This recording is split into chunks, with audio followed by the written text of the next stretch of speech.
Hi friends, welcome back. तो आज का हमारा वीडियो है इज़राइल ने हैरान किया, अमेरिका ने मीटिंग कैंसिल की, ऑस्ट्रेलिया ने दुनिया के सामने कुछ कहा। तो चलते हैं, शुरू करते हैं। डोनाल्ड ट्रंप के टैरिफ से भारत की मदद करने के लिए चाइना ने क्या स्टेप लिया है, क्वाड के फ्यूचर के बारे में ऑस्ट्रेलियन प्राइम मिनिस्टर ने भारत पर क्या कमेंट किया है, फ्री ट्रेड एग्रीमेंट को लेकर क्या अपडेट आ रही है और बांग्लादेश ने अपनी औकात से बाहर जाकर भारत से फिर से कौन सा कारनामा किया है। काफी सारी इंपॉर्टेंट न्यूज निकल कर आ रही है जो आपको टेलीविजन चैनल्स के ऊपर भी देखने को नहीं मिलेंगी, इसलिए वीडियो को एंड तक देखिएगा। सबसे पहले बात करते हैं अमेरिका और भारत के बारे में। रेफरेंस के लिए आपकी स्क्रीन के ऊपर आर्टिकल का स्क्रीनशॉट है। न्यूज निकल कर आ रही है कि भारत एंड अमेरिका के बीच ट्रेड डील की नेगोशिएशंस फाइनल हो गई हैं। सारे मतभेद और डिस्प्यूट्स आपस में सॉल्व कर लिए गए हैं और अमेरिका भी भारत के ऊपर 15 से 16% के रेसिप्रोकल टैरिफ्स के लिए मान गया है। अब बस इस ट्रेड डील के लीगल टेक्स्ट डॉक्यूमेंट्स को फ्रेम किया जा रहा है। ट्रेड डील के लीगल टेक्स्ट डॉक्यूमेंट फ्रेम करने का मतलब है कि भारत और अमेरिका के बीच ट्रेड डील की जो टर्म्स और कंडीशंस नेगोशिएशंस में डिसाइड हो चुकी हैं, उनको ऑफिशियली तौर पर यानी कि कानूनी भाषा में लीगल लैंग्वेज में लिखकर एक फाइनल एग्रीमेंट तैयार करना, जिसको दो देशों के लीडर्स और गवर्नमेंट्स आपस में साइन करती है। Very good. इसमें हर एक क्लॉज को क्लियरली डिफाइन किया जाता है, कौन सी प्रोडक्ट के ऊपर कितने टैरिफ्स होंगे, रेसिप्रोकल ड्यूटी कैसे इंप्लीमेंट होगी। नहीं, ये बहुत अच्छी बात है अगर ये डील हो जाती है और पूरी बाहर आ जाती है।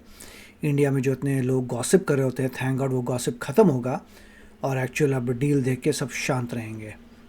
रेजोल्यूशन कैसे होगा, डब्ल्यूटीओ के रूल्स का पालन कैसे किया जाएगा और अगर किसी देश ने एग्रीमेंट को तोड़ दिया तो क्या लीगल एक्शन लिया जा सकता है। ये सारा ड्राफ्टिंग प्रोसेस दोनों देशों के ट्रेड एक्सपर्ट्स, लॉयर्स, इकोनॉमिस्ट और पॉलिसी एडवाइजर्स आपस में मिलकर एक साथ करते हैं, ताकि ट्रेड डील में लूपहोल ना रह जाए जिसको फ्यूचर में चलकर सामने वाले देश की कंपनीज एक्सप्लॉइट करें और फ्यूचर में किसी भी तरह की कंफ्यूजन ना हो। इसलिए ट्रेड डील का लीगल टेक्स्ट भी काफी केयरफुली तैयार किया जाता है। फाइनल लीगल टेक्स्ट बनाने के बाद एक ड्राफ्ट बनाया जाता है जो दोनों गवर्नमेंट्स चेक करती है और उसके बाद ही कंट्रीज के मिनिस्टर्स या फिर हेड फाइनल ट्रेड एग्रीमेंट के ऊपर सिग्नेचर करते हैं। इसके अलावा अमेरिका संबंधित एक और न्यूज निकल कर आ रही है कि आज अमेरिका ने एक स्पेशल फ्लाइट के जरिए हरियाणा के 54 इलीगल इमिग्रेंट्स को भारत भेजा है। ये सभी न्यू दिल्ली के इंदिरा गांधी इंटरनेशनल एयरपोर्ट के ऊपर लैंड हुए थे और बताया जा रहा है कि इनकी उम्र 25 से 40 साल के बीच में है और ये सब डोंकी लगाकर अमेरिका गए थे। इसके साथ ही भारत ने एक इन्वेस्टिगेशन भी स्टार्ट कर दी है ताकि ये पता लगाया जाए कि हरियाणा के 54 लोगों के भारत में कौन कौन से एजेंट्स थे जो अभी भी इलीगल तरीके से लोगों को अमेरिका भेज रहे हैं। फिलहाल इनमें से एक को भी अरेस्ट नहीं किया गया है एंड सबको फैमिली मेंबर्स के हवाले कर दिया गया है। अभी जो 54 लोगों को अमेरिका ने डिपोर्ट किया है,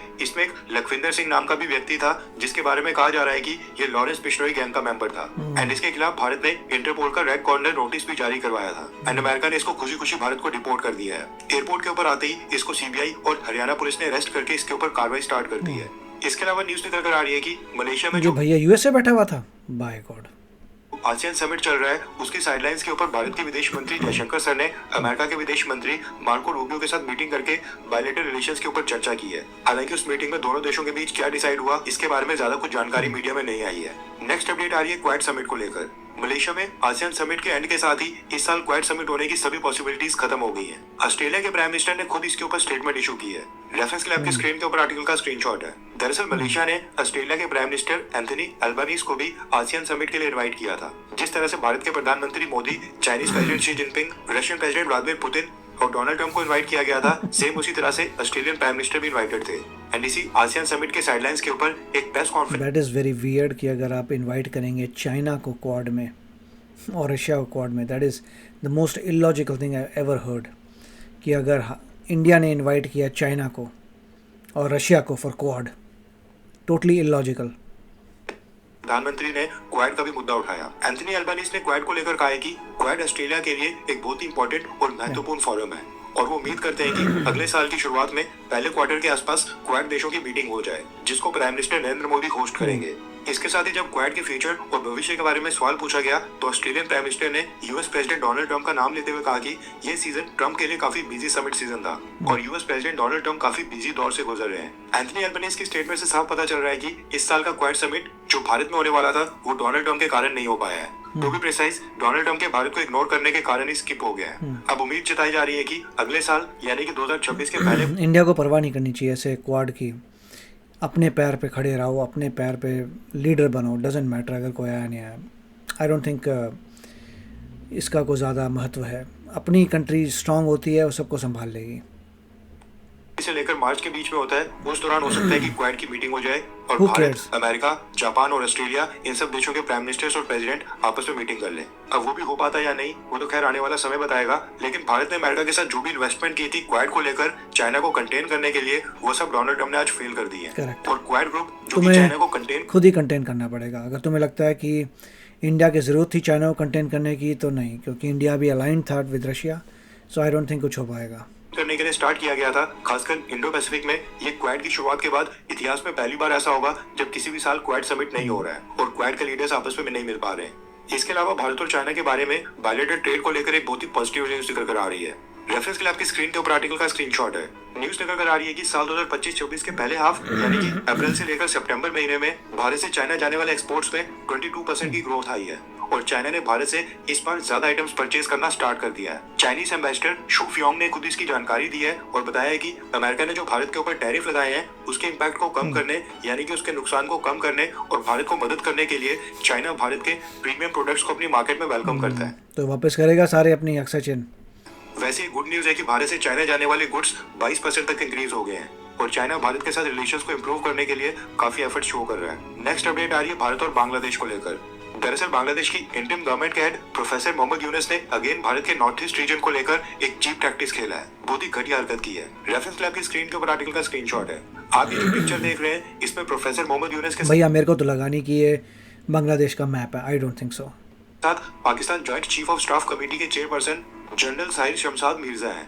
ये बांग्लादेश की विजिट के ऊपर आए थे और यहाँ पर प्रोफेसर मोहम्मद यूनुस ने इनको एक बुक गिफ्ट की एंड इस बुक के फ्रंट कवर में जो बांग्लादेश का मैप बना हुआ है इसके कारण एक नई कंट्रोवर्सी स्टार्ट हो गई। मैप है, झंडा है, पीछे टेल गलत है, क्या चीज़ है, हु नोज। वो बोले पुराना बंगाल का ऐसा कुछ जैसे हमारा अखंड भारत है वैसे उनका अखंड समथिंग है, लाइक दैट गई है क्योंकि इस मैप में भारत के असम और नॉर्थ ईस्ट की बाकी स्टेट्स के काफी सारे एरियाज को बांग्लादेश की बाउंड्री के अंदर बांग्लादेश के मैप में कलर दिखाया है। एक तरह से ग्रेटर बांग्लादेश के मैप को डिपिक्ट करता मैप दिखाया गया है। या फ्लैग है, फ्रंट कवर के ऊपर छापकर इस या टेढ़ा मेढ़ा किसी ने इमेजिनेशन से फ्लैग बनाया अपना बांग्लादेश का को गिफ्ट के तौर के ऊपर पाकिस्तानी जनरल को देना साफ नजर आ रहा है कि बांग्लादेश की इंडियन गवर्नमेंट भारत को जानबूझकर प्रोवोक करने और उकसाने की कोशिश कर रही है और ये पहली बार नहीं है। मोहम्मद यूनुस ने चाइना जाकर भी भारत के नॉर्थ ईस्ट को लैंडलॉक्ड बोलकर बांग्लादेश के ऊपर डिपेंडेंट बताया था और चाइना को रीजन में इनवाइट किया था। बांग्लादेश बार बार भारत को प्रोवोक कर रहा है, अपने पैर के ऊपर खुद ही कुल्हाड़ी मार रहा है और भारत की सरकार अभी तो तुमने देखा नहीं इंडिया ने कोई एक्शन किया हो बांग्लादेश पे या बांग्लादेश को कोई फर्क पड़ा हो। India normally does nothing, Bangladesh के साथ नरमी के साथ पेश आ रही है। आई होप कि ये लोग सुधर जाएं। नेक्स्ट बस होप ही करते रहो। अपडेट आ रही है भारत और यूरोपियन यूनियन को लेकर। जैसा कि आपको पता था यूरोपियन यूनियन में 27 देश एक साथ इकट्ठा हैं एंड इन सब की कंबाइंड जीडीपी इस समय अराउंड 19 से 20 ट्रिलियन डॉलर्स के आसपास है, ऑलमोस्ट चाइना के बराबर। इसलिए अमेरिका के बाद अगर कोई फ्री ट्रेड एग्रीमेंट भारत के लिए सबसे इंपॉर्टेंट है जहां से भारत को ह्यूज बेनिफिट हो सकता है तो वह यूरोपियन यूनियन के साथ वाला फ्री ट्रेड एग्रीमेंट, जिसको हम कई बार डिस्कस नहीं करते हैं। न्यूज निकल कर आ रही है कि यूरोपियन यूनियन की यूरोपियन पार्लियामेंट में जो कमेटी ऑन इंटरनेशनल ट्रेड है इसका एक डेलीगेशन भारत पहुंच गया है और आज से भारत सरकार के साथ फ्री ट्रेड एग्रीमेंट की नेक्स्ट राउंड की नेगोशिएशंस भी स्टार्ट हो गई हैं। 29 अक्टूबर तक ये यूरोपियन डेलीगेशन भारत में रहेगा एंड अगले 2-3 दिन तक डिटेल मीटिंग्स चल रहेंगी। डोनाल्ड ट्रम्प के टैरिफ और बिहेवियर की वजह से यूरोपियन यूनियन ने भारत के साथ ट्रेड टॉक्स को काफी तेज कर दिया है और नेक्स्ट फाइनेंशियल ईयर स्टार्ट होने से पहले ट्रेड डील क्लोज करने की कोशिश की जा रही है। आई होप यूरोपियन यूनियन को लेकर भी कोई गुड न्यूज आए। नेक्स्ट अपडेट आ रही है इजराइल फलस्तीन एंड गाजा को लेकर।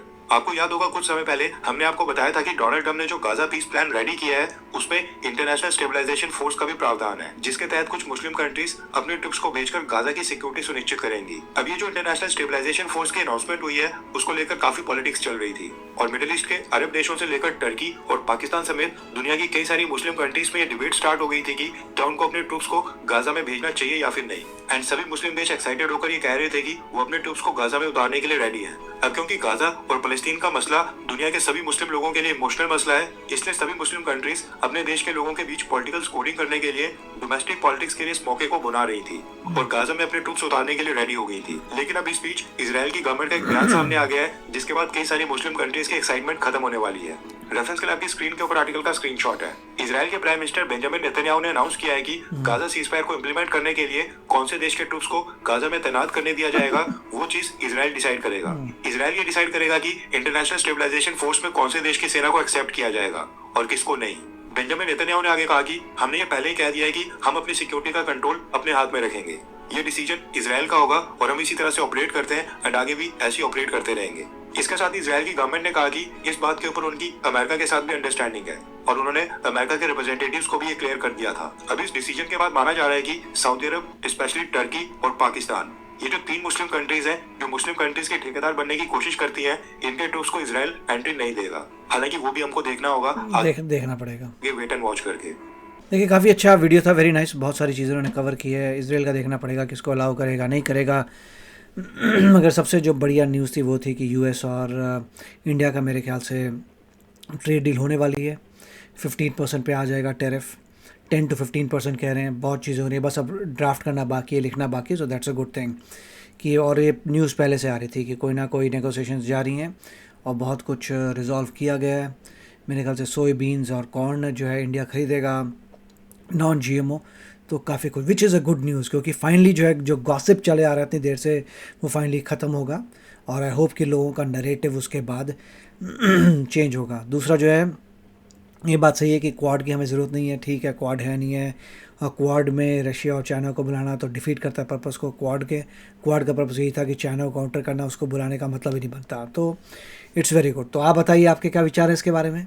मिलेंगे अगले वीडियो में, टेक केयर, बाय बाय। तो अगर आप मेरे इस चैनल पे नए हो तो जल्दी से सब्सक्राइब के बटन को हिट करो और बेल आइकन को क्लिक करो ताकि आपको मेरा जब नया वीडियो मैं लगाऊं आपको उसके बारे में जल्दी से पता चल जाए।